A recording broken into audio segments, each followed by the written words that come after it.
Ever wonder how successful teams recruit, onboard, and retain their best agents? We talk about it often here on Real Estate Team OS, but you're about to get an in-depth, end-to-end walkthrough with the leaders of a 60-agent team and a 30-agent team. Neither has a recruiting funnel per se. One has a defined 90-day onboarding process and the other doesn't. They both balance cultural and financial factors to retain their best agents, but they do it a little bit differently. The Summit Series continues with Emily Smith, COO of Wemert Group Realty, and Gio Sanginesi, agent partner who's also served as VP of Growth with Pozek Group, right now on Real Estate Team OS. No matter where your business is today or where you want to take it, you'll get there faster and more profitably with an operating system. Welcome to Team OS, your guide to starting, growing, and optimizing a real estate team. Here's your host, Ethan Butte. Where we're going to jump off here is with recruiting. My impression, having spoken with both of you a little bit on this and having spoken with the team leaders of your organizations on this, is that you're both attracting agents more than you're going out to find and pull them in. But why don't you kick it off, Emily, with a little bit on what recruiting looks like at Wemert Group? Yeah, we have been so lucky. So in not having to spend time building those funnels or trying to keep the door kind of revolving, I feel like it allows us to really focus on the people that come in the door and try to find that quality fit and make sure that it's going to be a match on both sides. We're very transparent about that. We say that to the person sitting across from us right away in the very first interview is, we want this to work for you, but we also want it to work for us. So this is a discussion. Let's dive deep on what would that look like? How does this feel to you? How does this feel to us? And let's make a great partnership decision with the goal of kind of what you were speaking to, of building longevity into the relationship from the start. I know logically an agent probably won't be with us through the entire life cycle of their career. That may or may not be true. Right now we have 41 teammates that have been with us more than 5 years, which on the team right now is about 89. And I know that this is a moment in time, but for us, I'm really proud of the work that we've done to hire the right people, put the right people on the bus, and then give them those tools and the systems in order to build trust with them so that they'll stay for a long time, so that they'll build with us. So we've been lucky that we don't have to go out and do heavy recruiting. We sort of joke that someone just seems to show up in the universe when we have a gap. And I don't know why that is, but it really does feel that way to us. We had a big gap coming out of Christmas this year, knowing what leads were going to look like. And it was like magic. Like 3 agents showed up and knocked on the door and said, I'm missing the support piece that I think that you all provide. And that was the discussion then at the table was, what do you think we provide? Is it actually what you're missing? And could we bring those pieces together to support what you're trying to build? I just always feel like it's such a pain point for so many teams. And I almost feel bad when we talk about it because, again, the universe keeps delivering these amazing humans to our laps. But I know that happens because the agents are doing what they're supposed to do, building great relationships with other agents on the other side of the transaction, which builds curiosity about how we do things. Our staff, our operations team, again, they're right there as partners alongside of the agents, and they're also connecting to co-op agents from other brokerages. So we're building trust at every step and hoping that the right people find us through those relationships, basically, that we already have on board. Cool. And do you have a set of agent avatars, or is every opportunity kind of as you described, which is, where are you now? Where do you want to go?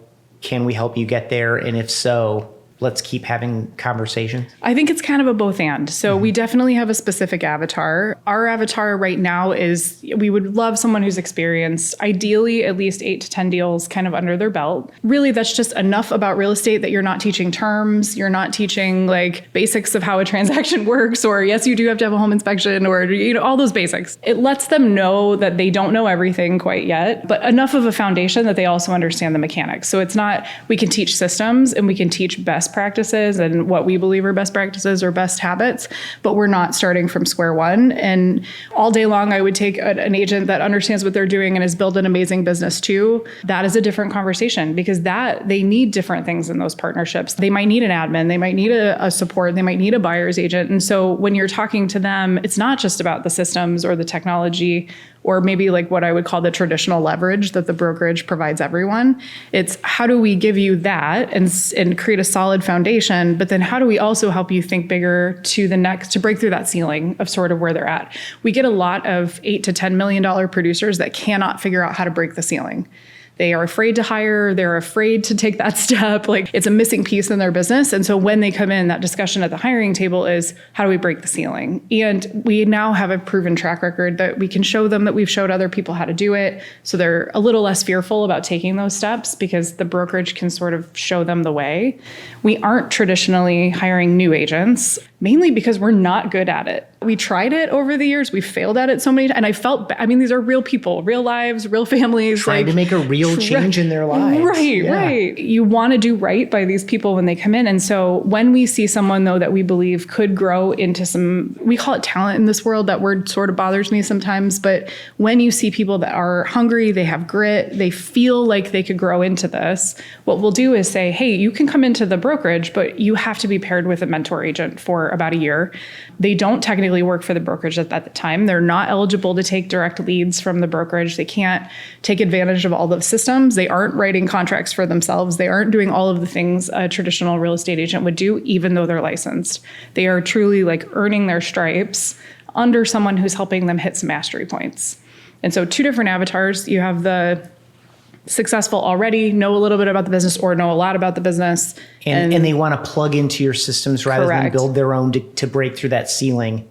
And then if newer folks aren't quite ready, they're Yes. underneath of somebody else who's already in. Cool. Yeah. What's it look like for you all? So we're blessed. I think the greatest compliment is that we have so many realtors that follow us. And so that's how we create, we establish a lot of interest.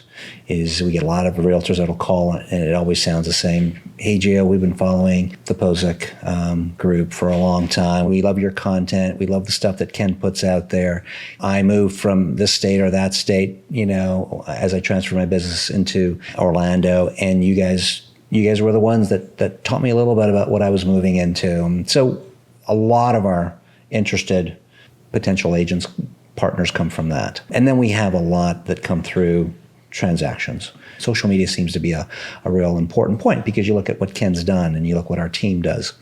And so we try to manage both sides of that interest. Now, who we're looking for is consistent. We're looking for, passionate, motivated individuals who are licensed. Our avatar is anyone that's done more than 6 contracts.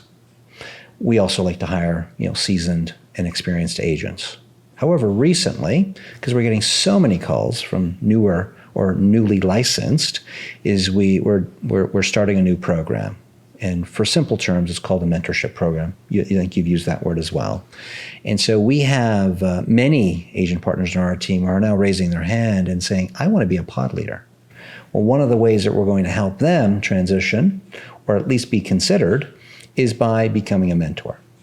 And they're going to take on the responsibility of a newer or newly licensed agent. And so we'll start working with those who have less than 6+ contracts and see where that goes. And we've got a very specific, framework on how we're going to, evolve, and we're going to measure it every step of the way to make sure that we're bringing the value proposition that I spoke to in our first episode, because that we feel is the most important. You can speak, but you need to be able to walk the talk, if you will. An agent's going to lose confidence in the brokerage real quick if what you promised on the front end is not being delivered throughout the process. And for us, someone who is experienced, someone who's done more than 6 contracts, they first of all have to understand what that value proposition is.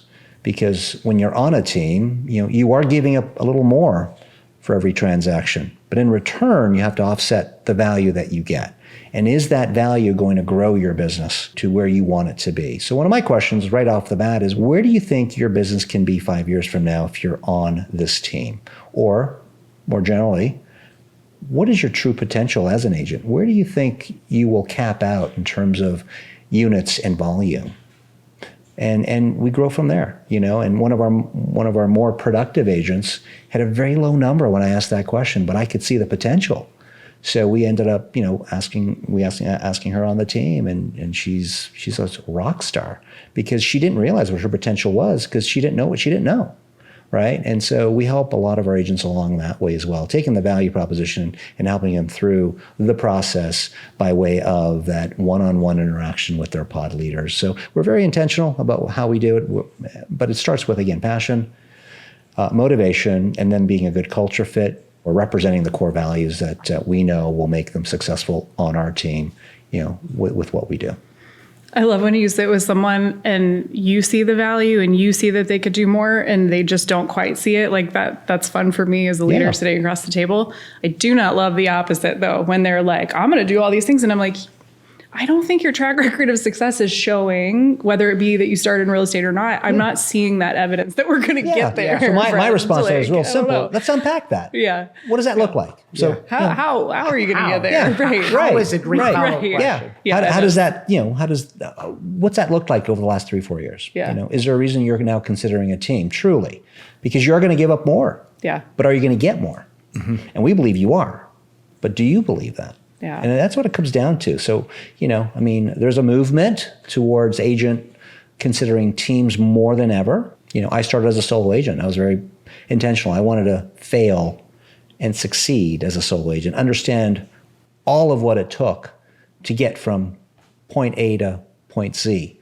There's many steps in the process. And I learned quite a bit and realized that given what I wanted to find a team that could help me through that process. How long were you solo before? And was Pozek Group your first team? And No. How long were you? Okay. No, it wasn't. And I was a solo agent for about a year.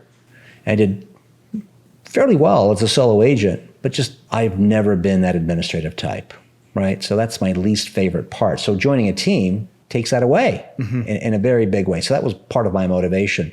So after a year, I realized, okay, I want to join a team that is going to help me grow my business. It's going to help pour into where I need to go. Even though I bring, I thought, a very strong skill set. The skill set was not necessarily aligned to real estate. So I had to take that skill set and now align it to real estate, residential real estate.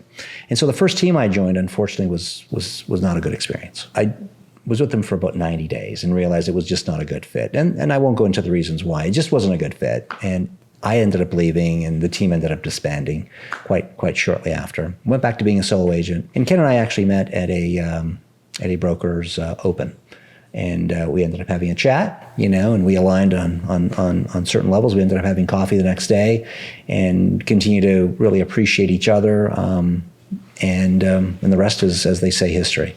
I love that. So, as Gio's talking about that alignment piece, I think an important piece of recruiting to talk about here is, and if you're peeking in on this conversation, this is the part. It's, do you know what your value proposition is, number one, so that when you're sitting across the table from that agent that is putting their hopes and dreams in your lap, essentially, and saying, can you help me accomplish these? Do you know if you can actually help accomplish that? And I'm sure for you too, Gio, but it keeps me up at night. Jenny and I talk a lot about how these are, again, real people, real families. It's on my shoulders that I need to have enough leads coming into the brokerage. And we care about that a lot in the organization of, we're taking these people on. So when they're sitting there, do you know your value proposition? And are you clear on who you are so that they can decide, this is what I want to step into, or this isn't for me and it's okay. We actually talked to an agent last week that we actually recommended talk to the Pozek Group. We're not afraid at the table to say, what you're trying to accomplish is great. This is amazing. We can't wait to cheer you on in the industry, but it's not going to work here. We're not built for it. We can't help you get there. And if they're more social media focused, or they have that drive to want to build like Ken is building, it makes more sense for them to sit next to somebody who they can learn from, where that's not our world. And so I've got a little bit of a backstack of relationships of local people, local brokerages that we can recommend. And we can say, hey, you should call so-and-so. And I'll even make the introduction for you so that you get that warm handoff now that we know more about you. But I think knowing your value proposition first, and then being able to honestly present it at the table. So many of us want to overinflate what we're doing. And I'll be honest, I'm to a point of where I'm proud to not do that. I'm proud to be here's what we do really well. This is the part we don't do really well. Because if I set expectations that they're going to come into something that's perfect or shiny or too shiny, and then we fall short, the only person we're hurting in the end is the organization. I've always followed the belief of under promise, over deliver. I am never, ever going to sugarcoat anything. I'm as straightforward as it comes. And we know our value proposition is very, very strong. I'll basically, give them enough to be excited with, but never go over the top. because to your point, we have to make sure we can manage that value proposition. And we don't hire unless we've got the leads to support it.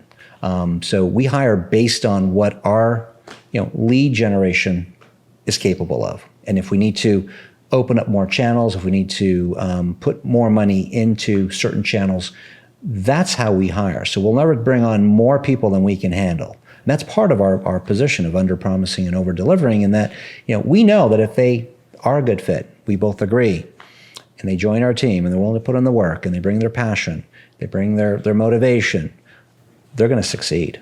Our sample set is large enough to say confidently that our system works, our team works, our culture works, and what we bring as a value proposition works. Yeah, two key messages. Clear on your value prop, like what are we offering here? And really, I think that's important for two reasons. One, the way that we've really communicated it here is that so that we're setting realistic expectations for Correct. the other party in particular, because we know what the value is on our side. But then it's also this, I think about it in terms of cost benefit. I think one of the reasons that a lot of solo agents are resistant to teams is that they look at the cost without really considering all of the benefits. And I think a well-crafted and well-communicated value prop speaks to both of those. And it also helps that with that conversation of maybe this is for you, maybe this isn't for you.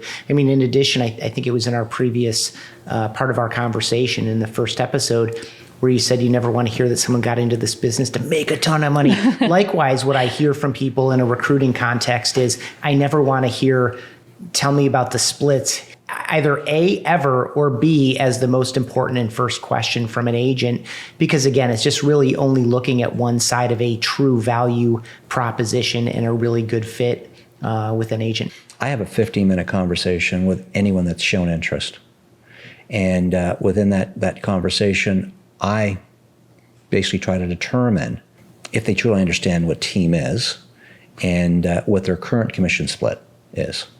And many of them are coming from a much higher commission split. Yeah. A much higher favoring them, right? Right. So in other words, little to no commission split, and if there is, it's very small. And they start negotiating that right off the bat without even understanding what our value prop is. Right. Hey, Gio, would you guys consider this amount over what you're? And it's like, well, I haven't even gotten into our value prop. How can we even discuss that? And so let me allow to get into that value prop. And that, by the way, doesn't get shared in that 15-minute conversation. I just want to understand where they're coming from and what their true intentions are and what their motivation is. I ask them this question: are you looking to optimize your commission split, or are you looking to optimize your net income?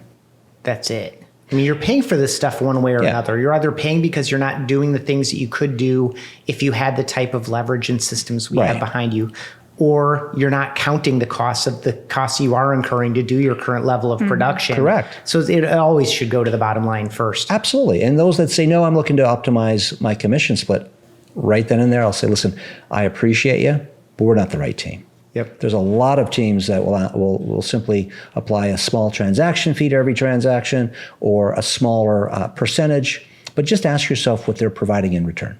That's it. And if it's enough, then you found the solution. If it's not, then perhaps you may want to reconsider your position, and we can maybe have a chat at some point in the future. We need to really understand their motivation on the front end. That's why it's a 15-minute process for me. It's let's vet this through. Is it a good fit, a potentially good fit or not? And if it's not, it's okay. We stay as friends and we move on. They may be back in 1 year with 3 more deals under their belt. Right. Absolutely. What's available. Right. Tell me about that again. Yeah. Sorry, No, I 100%. interrupted you. No, you're good. I was just curious, like for recruiting for you guys, do you have like a page on your website, or do you have how is it that agents are getting a hold of you when it comes to having those conversations? Most of them will obviously establish a level of interest, and they'll go to our website. We have a career tab there, and then in that career tab, they'll drop their resume and a cover letter perhaps. But many times, agents won't even go to the website. They'll just make the call. Hey, who do I need to speak to? Because I'm interested in joining your team. And so generally speaking, someone in the office will answer the phone,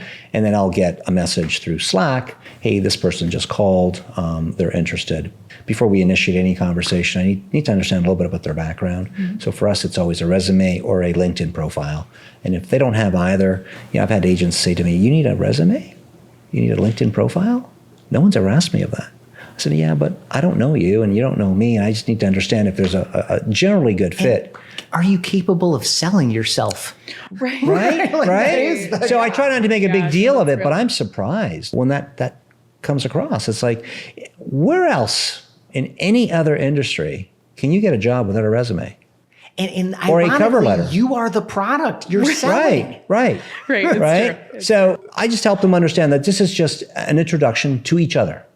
I love that. Thanks for answering that. I was just thinking about, if I'm listening into this conversation and I'm trying to build this recruiting path, Yeah. like what are the practicals of how I get someone in touch?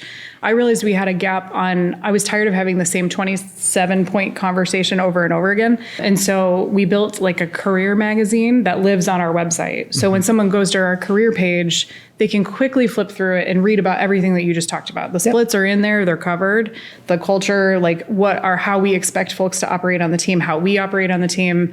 And then we ask them to fill out a form on the website to come in. I won't even take a call unless they fill out the form because I want the information that, like what you just named, I want them to give us a resume is on there too. We ask for them to take a disc test. Sure. We ask for them to upload their production from the previous year. And part of what I'm trying to see is, can they follow directions? Correct. That's Can it. because to survive on a team, you have to be able to follow instructions. And so for certain agents that are like, I hated your interview process, Then you're going to hate working in this team environment. 100%. Absolutely. And we have something similar as well. And we're evolving with our process as it relates to a lot of front end information that we'll request in advance.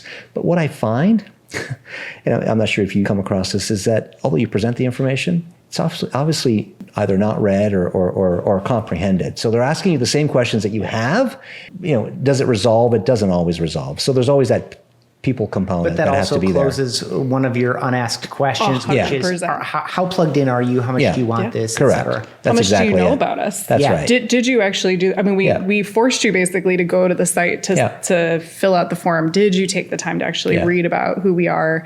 My favorite is we'll sit down and I always ask about the disc. There are so many ways to do personality profiles. Disc for us is a little bit of a like. It gives me a baseline. I want to see if they'll do the work on it, number one. And then when you sit at the table and you say, did you read it over and do you agree with it? That tells me a lot about that person. Yeah. My eyes don't read it. They scan it. Yeah. They're all Yeah. like, I sort of looked at it. I scanned it. And then your C's are like, I read every bit and I didn't agree with this part and this part. And you're like, okay, like it just tells me a lot about that person right away. So Yeah, for sure. They're like high D, right? They're gonna scan, right? It's funny, when I was doing a lot of hiring, like I built marketing teams inside local TV stations. So I did like a lot of hiring and I would always have people do like an assignment. It's like a writing exercise. So we were like writing, producing and editing spots and campaigns and things. And I would give an assignment and I would not give a deadline. And part of it was that like, A, are you going to ask me about the deadline? Or B, are you going to like turn it around quickly? And when like, I'm not going to remind you to do it. Right. So if I haven't seen it in a week, I'm like, I figure you just dropped out because it shouldn't take you a week to do this hour-long assignment, 100%. Yeah. I operate very similarly as well. There's a certain level of responsibility that has to come from a and that's candidate. part of the process. Yeah, it is. Because we are in a role that requires us to manage responsibility. Going back to the transactions we manage, it's big money, right? Yeah. If responsibility is not part of that process, then maybe that person's not meant to be in the business that we're in. However you think about the first 30, 60, 90-day experience, an agent who's made it through the recruiting process, where do they go next? We do call it a 90-day onboarding. For us, it's done in 30-day cycles. When an agent first joins us, what we ask them to do is upload their sphere of influence and all their contacts into the CRM.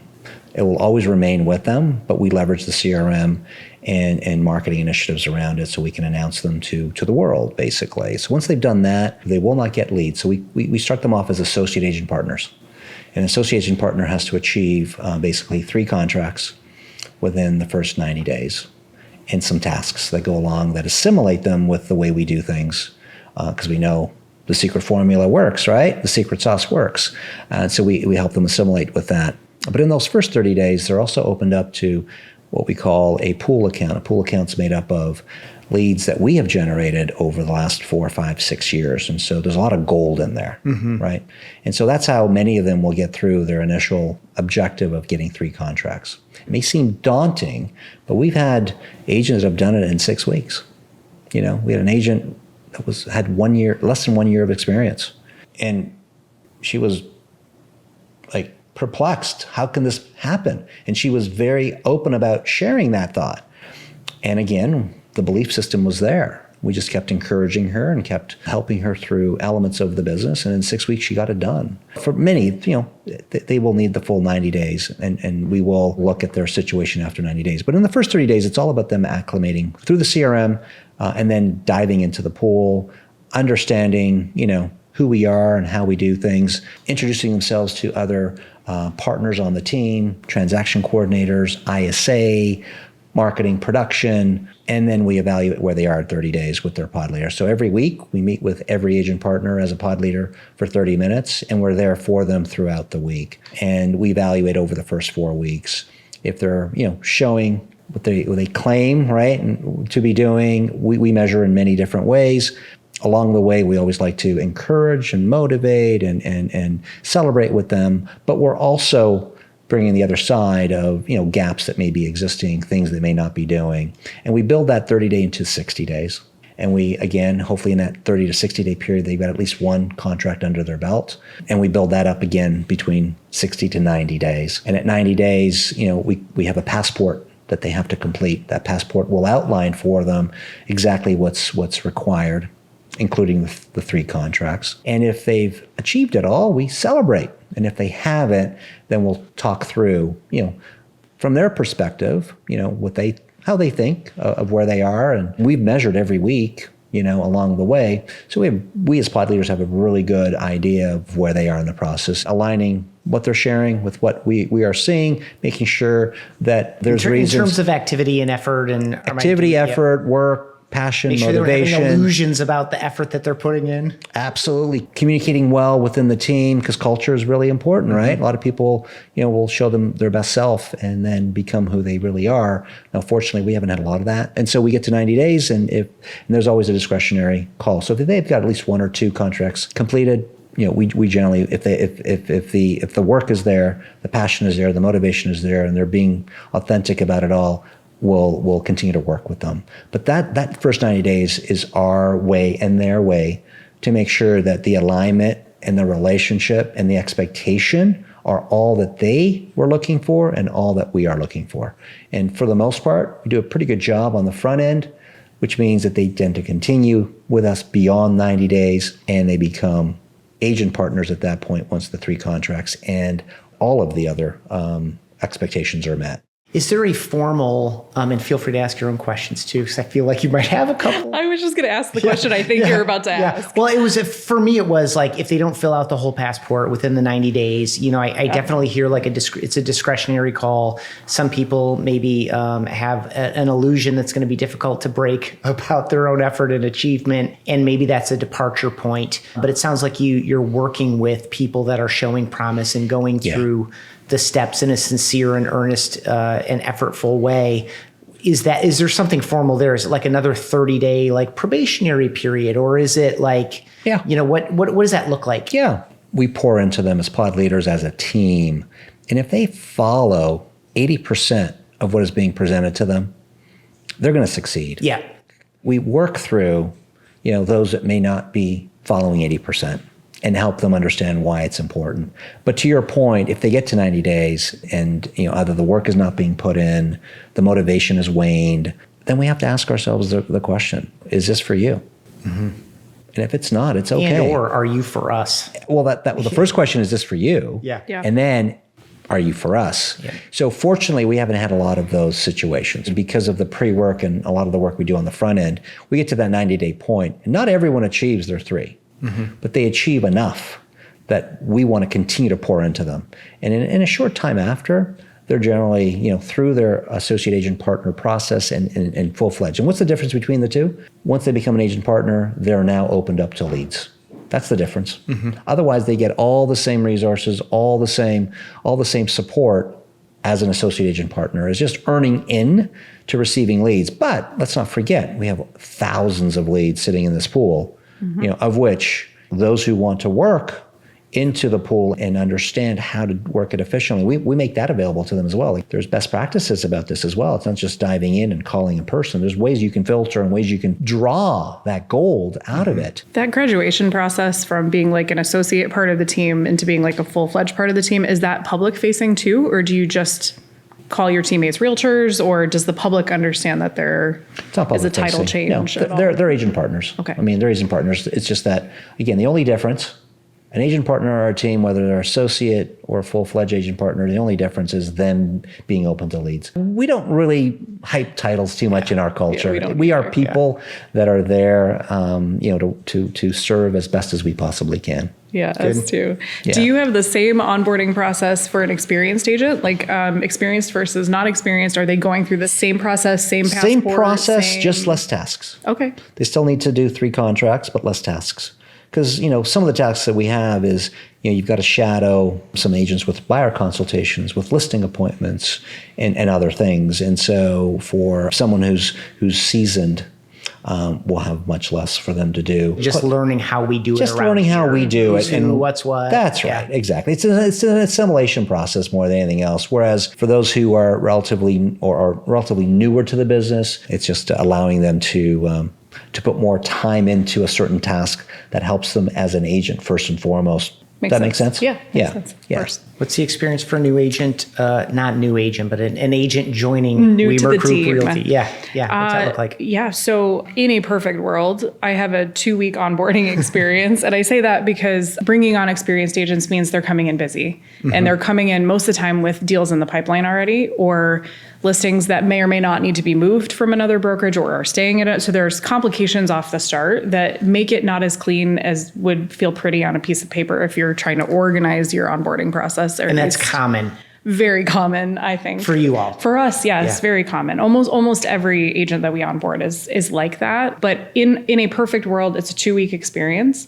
They're usually about half days of training. We've built out modules mostly around how to exist in our universe, how we use technology, how we think about it, or what are your resources here? So buyer presentation, I mean, have a super successful agent that runs like a $10 million business that has their own version of doing buyer presentation, but they still kind of need to know what their tools are or what it is that Wemert offers so that when they're with a buyer, they're speaking about those tools that we offer. So one of our modules is on buyer presentation, and it's not because we don't think they know how to do it. It's because we think they kind of need to know how to talk like we do, and they need to know what tools exist.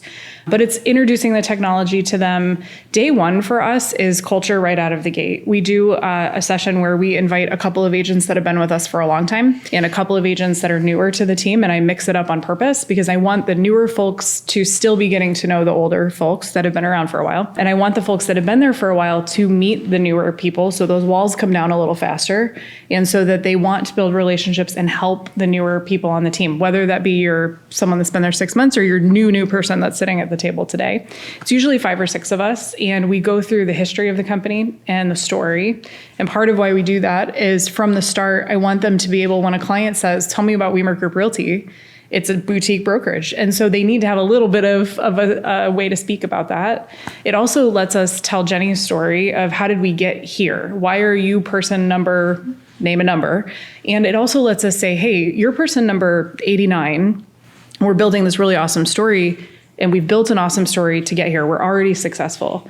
We want to keep building the story, but now you have a chance to participate in that with us. And so that first session, as fluffy as it sounds, team leaders that are like high D are like, oh, I hate that you're saying you need to do a culture session first, but it lays the groundwork for this is how we do real estate. So in our world, we call each other we-mates instead of teammates. But that's it. That's our mission statement. Go be a we-mate. It's we, never I. Masters of our craft. We're going to be accountable, teachable. We're going to elevate others, and we're going to be solution-based. And we cover that in the interview portion, do you align with us? Do you want to be like this? But that first session goes back over that. And I ask people at the table to tell stories about that. What did that mean to you? How do you see that play out in your business? And we start there. And then it's like an office tour. And then that same day, we give them an independent checklist that is transparent. It's built in the back end of Monday for us, so we can see when they're checking things off. But it's built out as, here's the item you would need to check off. You click the stat if it's done or not done. But on the other side of it, it's if you needed a login for that, the login's right there for them, or a video tutorial, or even like a written tutorial. I love a scribe these days. That's a tool if you're not using it. Just a little widget you can pop on your computer that takes directions for you, so you don't have to retype everything. But having those things right there lets them function a little more independently from the start, so they don't have to have a person going over every individual checklist item that they need to do.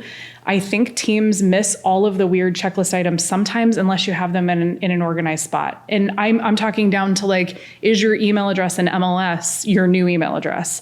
Does all of your social media match your new brokerage? Or have you thought through like, I need to change my Central Lock to Wemert or whatever it is. And so we've tried to do everything in groups. Again, our modules cover everything from how to use our tech to how do we think about our tech. It takes about 2 weeks to get through it. They don't have access to leads for the first week. By the end of that first week, they also have access to a pond, kind of like what you've said.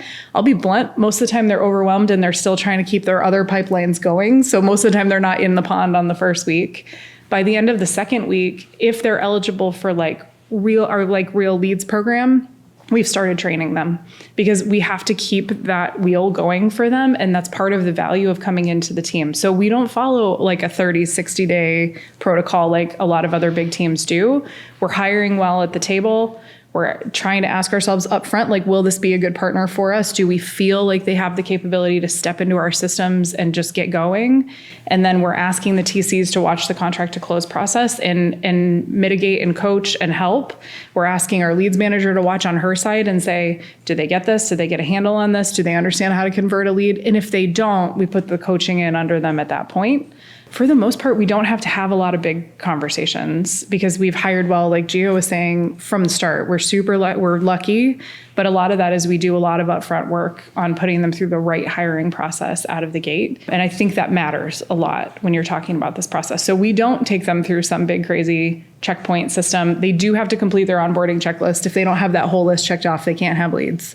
Yeah. Because you can't service a lead if your MLS email address takes you to the wrong spot. You have to be a Wemert. So that first day of culture, I hear you on, some people are going to bristle at that. I mean, frankly, there are a lot of people, and you mentioned Heidi, I would agree, like this, it's all just, whatever. Yep. The way that I heard you talk about it made me think about this is a huge transition in their career, whether they've been in the business for 6 months or 6 years, whatever. It's a big transition. It's a timely and relevant reason to reach out to the best people in their network, whether they're past clients or family and friends. I've made this change. And why not do it in a way that reflects the spirit and the values of the organization that they've chosen to join at the same time that is chosen to welcome them in. Therefore, it's a reflection of their own values at some point, and we help them with that. Yeah. So it's easy for them to do. It's easy for them to reach out to their 300 plus. But having that story is it's massive. They're going to bring it into every buyer consult. They're going to bring it into every listing presentation. And again, go to their database with it ideally. And so part of the process that I didn't mention, our senior transaction coordinator will spend anywhere upwards of 2 hours with each agent partner as they onboard the very first day. And that will go through a lot of the rudimentary stuff, MLS alignment, lockbox alignments, whatever. Right? But it also conveys who we are and what we are. And it speaks to culture right away. And the person that's doing this, she's phenomenal. She comes from a Disney background. There's a whole lot of pixie dust that goes on with the 2 hours. They know something about culture and experience. Oh my God, right? Right, exactly. And so she brings all that to the table. And our pod leaders then take over and make sure that the level of communication is there, not just in the 30 minutes that they meet, but always. You've got someone. You're not doing this alone. And besides that person that we call a pod leader, you've got a whole team that's there to support you. So for us, it's very intentional. We even have them spend an hour and a half with our ISA, so they understand how leads are generated, how they are redirected, and how we work with leads. And then we have them spend some time with our marketing and production team, so they can understand on the production side of things, what they can expect and how they will align, their social media activity to the brand, as we spoke in episode 1. I think you hit on something that I feel is super important. For us, it's introducing the people to other people in the organization so they have resource, and it's a purposeful choice. So doing a culture session with 5 people, we don't have to. I could sit at the table alone, or Jenny Wemert could sit at the table alone and start that session with them. But there's power in making the introduction so that when they need help, they're not just calling me. They're like, oh, I met so-and-so at that thing, and they seem knowledgeable about whatever module maybe they were teaching. So we bring in agent partners to teach the buy-side part of the process. And they're also working with their transaction manager to learn like rotary stop and start and who just got what part.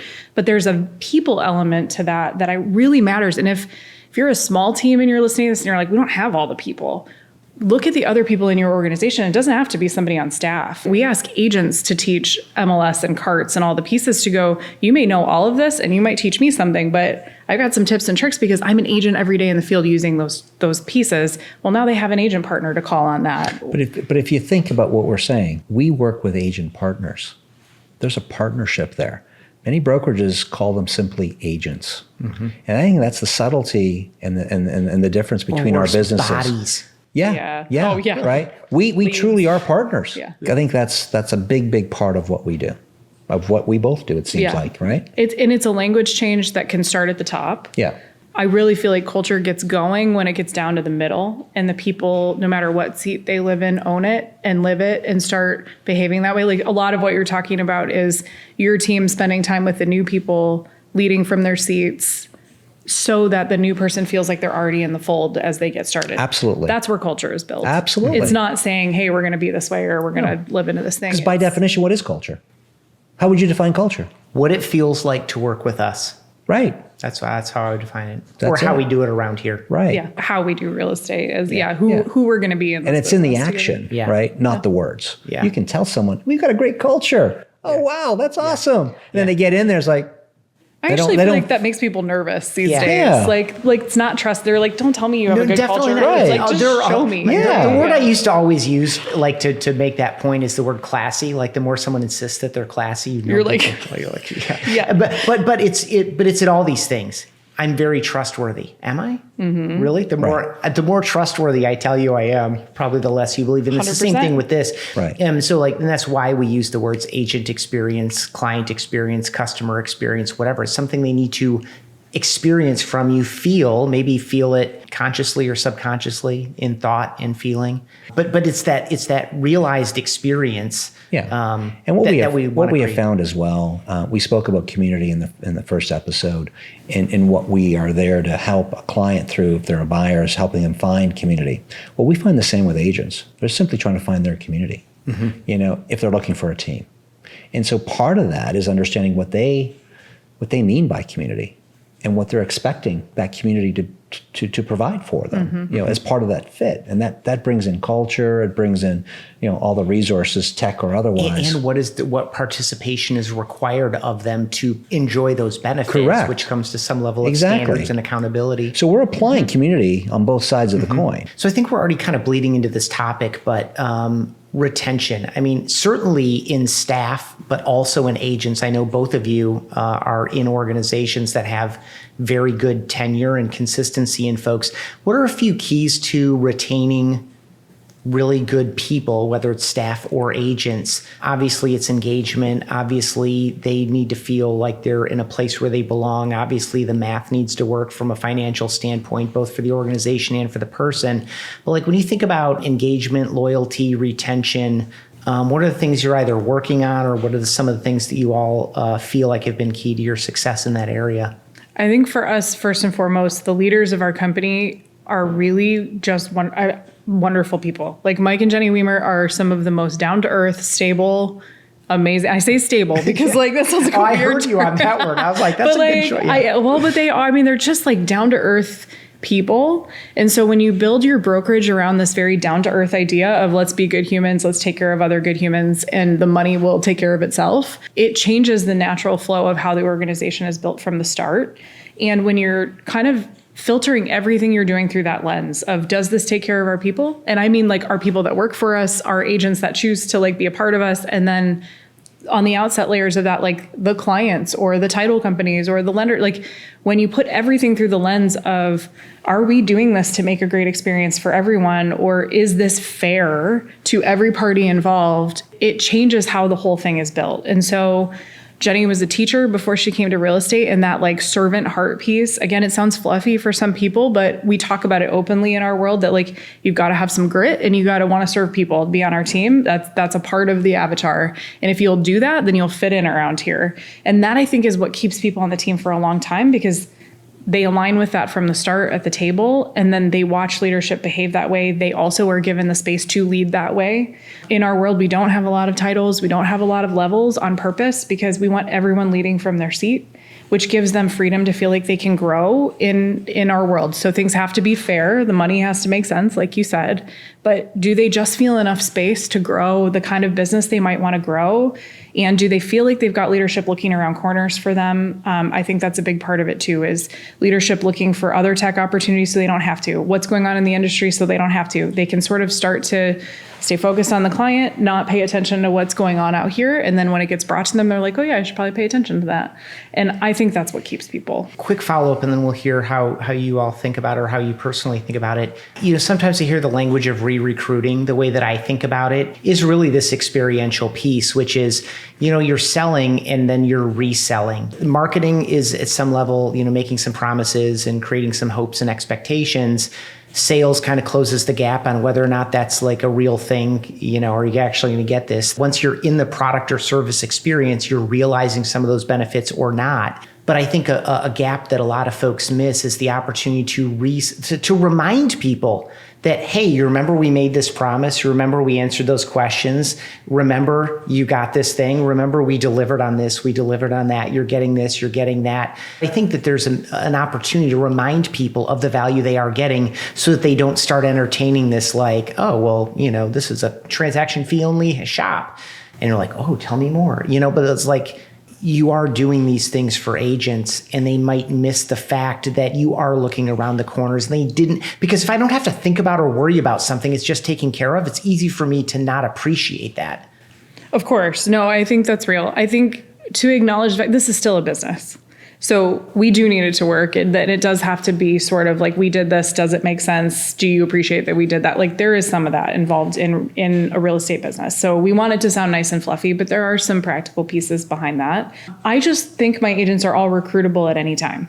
So in my mind, I think about the systems that we build. I think about the help and support we're putting underneath of them, even down to like the splits that, we run at the broker. We had to change our splits a few years ago in the midst of this conversation of, are we offering enough value? Are we going to be able to keep our top producers? Because every time something new comes into the market or a new model enters our world, we do have to think about those things from a business perspective, and we should be.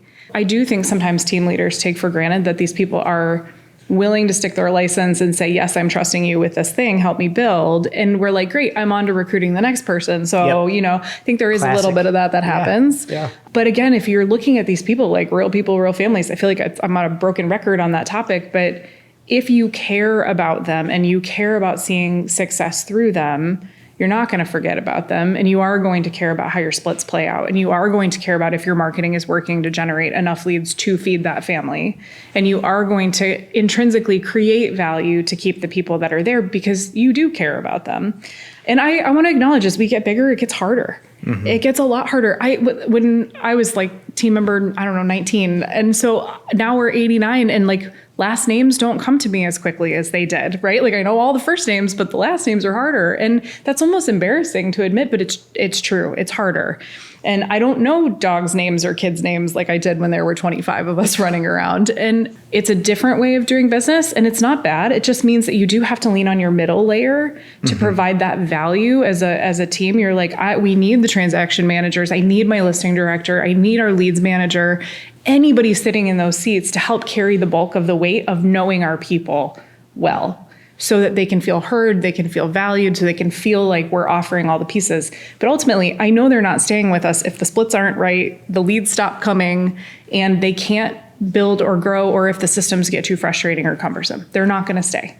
Even if we say the culture is amazing, like that's not it. Culture is those things. It's that culture is important, but their level of production has to also meet or exceed their expectations. And that level of production is going to be a product of their own initiatives, a product of the support they're receiving. So one of the things I like to do, one of the things I encourage our pod leaders to do, is always evaluate that on a frequent basis. So every quarter or so, there's going to be a one-on-one session that's going to speak to, hey, how are we doing? Are we meeting your expectations? Is there anything we could be doing better to help you in growing your business? And we want them to be honest about it. That conversation leads to a whole lot more.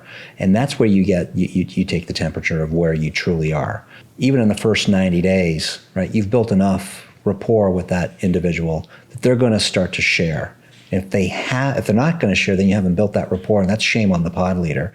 This is 360 degrees. This is not us expecting of you. This is you expecting of us. And if we meet your expectations and you're productive and you're making more than you did before you joined us, and it's coming from a good culture and it's coming from a good level of support, they're not going to leave. I truly believe that, and we've seen it.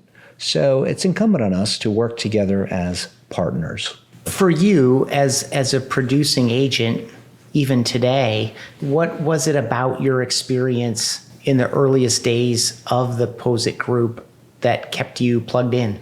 Well, the first reason I joined the Pozek Group, outside of the fact that Ken and I aligned in many ways, was that he allowed agent partners to represent both buyers and sellers. Back when I was doing my due diligence with teams, most of them had a very defined role. And that defined role for a new agent on the team, they didn't take into effect experience or how seasoned they were, just new for them. You were asked to be a buyer's agent. Mm-hmm. And to me, that was restrictive. I didn't want that. I wanted to do both, because how was I going to optimize my business if I couldn't serve both sides? And so Ken was very open about that. It's like, no, you can create your own, listing opportunities, and you can work with your own buyers. So what kept me with the organization was the ability to increase my business through my own initiatives and with the support of the team. So Ken and I collaborated quite a bit when it was just him and I and a few other agents, and he did that with everyone. That helped me grow my business, helped me understand the growth of the business, helped me understand all the things I was doing that I wasn't before. Ken's an awesome agent. I mean, as much as he's an awesome leader, he's great at what he does, right? Learn from that. And then as we grew and I started to take on more of a leadership role, I try to impart the same on others. I get asked quite a bit, Gio, you've been with Ken how long? Why would you want to be on a team when you can do this on your own? And my answer is real simple. I see the value. I'm happy with my level of production. The other thing I've always heard from people is, well, if you want to be a top 100 agent, you can't be on a team. Well, yes, you can. I am. We have others who are top 100 on a team. Can you imagine? So the opportunities are there. And so retention for us is in maintaining the value proposition that we present in the front end, supporting and celebrating their successes, keeping them accountable as necessary, being true partners in the process, measuring each other in that partnership, and holding each other accountable as we work through the process of success. As you said, with regard to retention, the proof of efficacy is my business growing the way that I hoped and expected it would? Absolutely. And that's the key to it. We do this for a reason, right? We're there to serve, but at the same time, we need to also receive fair compensation for it.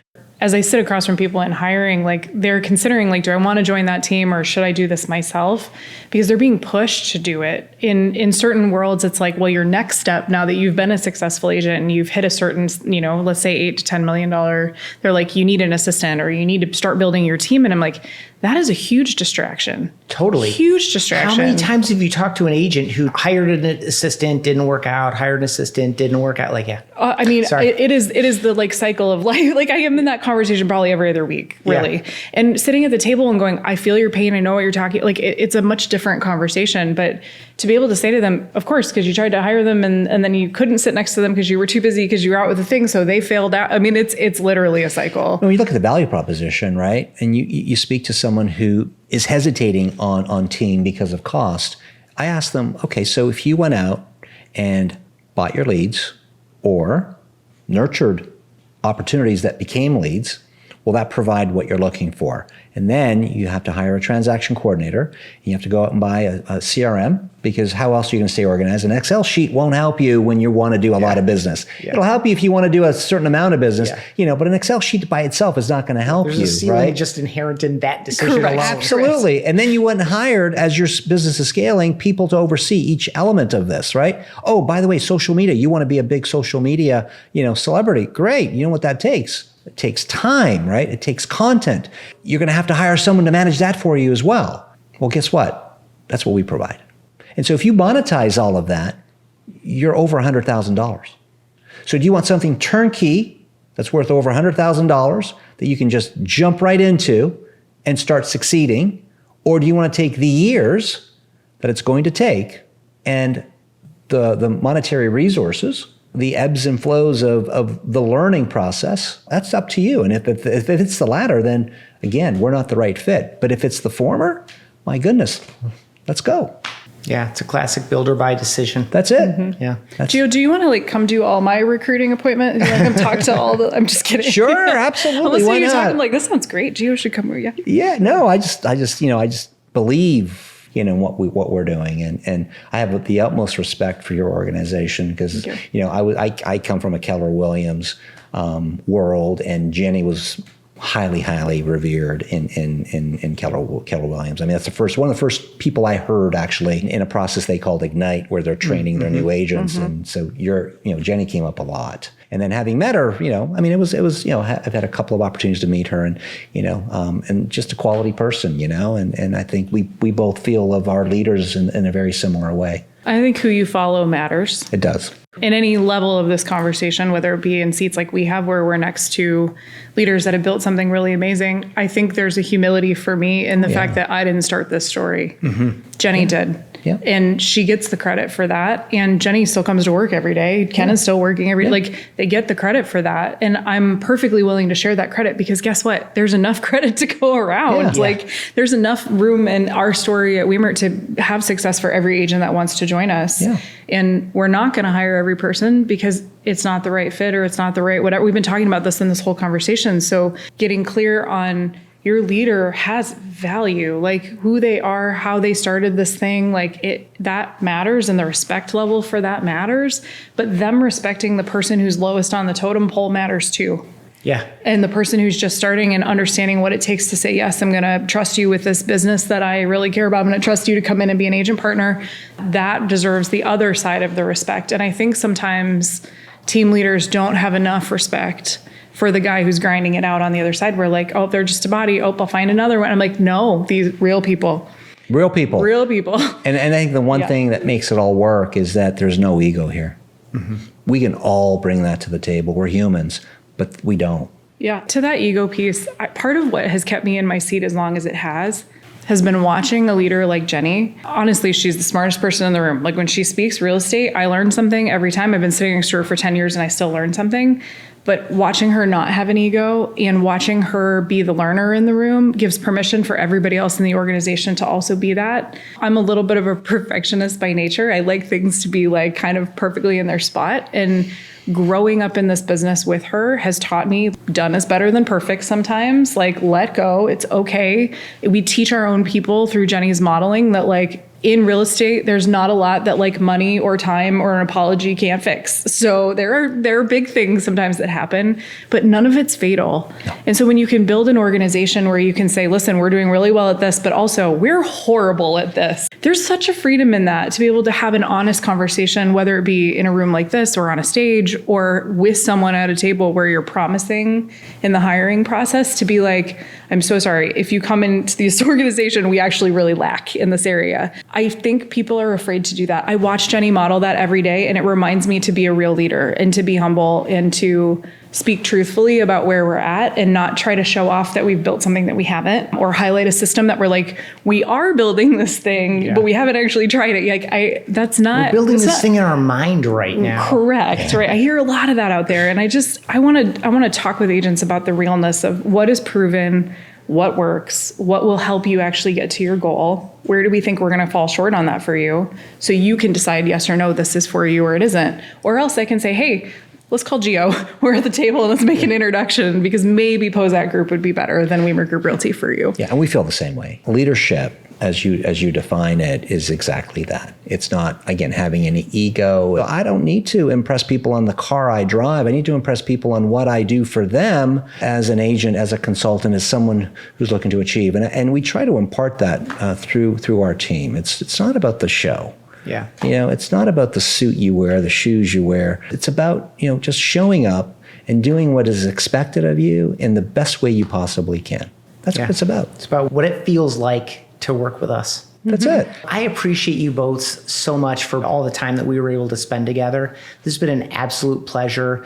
Full respect for what each of you has added to Ken's story and Jenny's story respectively, because their story wouldn't be the same without you, and I'm sure they would both say the same thing. So thank you so much for this. I've enjoyed both parts of our conversation. I appreciate you investing all this time in it. Thank you for the opportunity. It's been a pleasure. Thank you.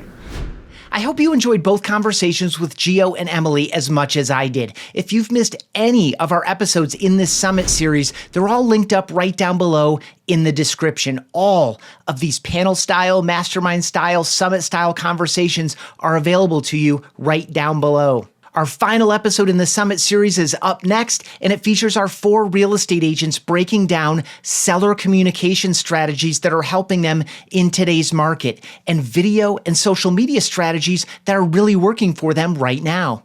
If you haven't done so already, sign up at realestateteamos.com/subscribe. It's totally free. It's easy to do. You get instant access to 8 subscriber-only episodes, and you get updates in your inbox every single week. And I would love your reply to one of those emails. Thanks again for checking out this episode, and be sure to see our final one up next. Thanks for checking out this episode of Team OS. Get quick insights all the time by checking out Real Estate Team OS on Instagram and on TikTok.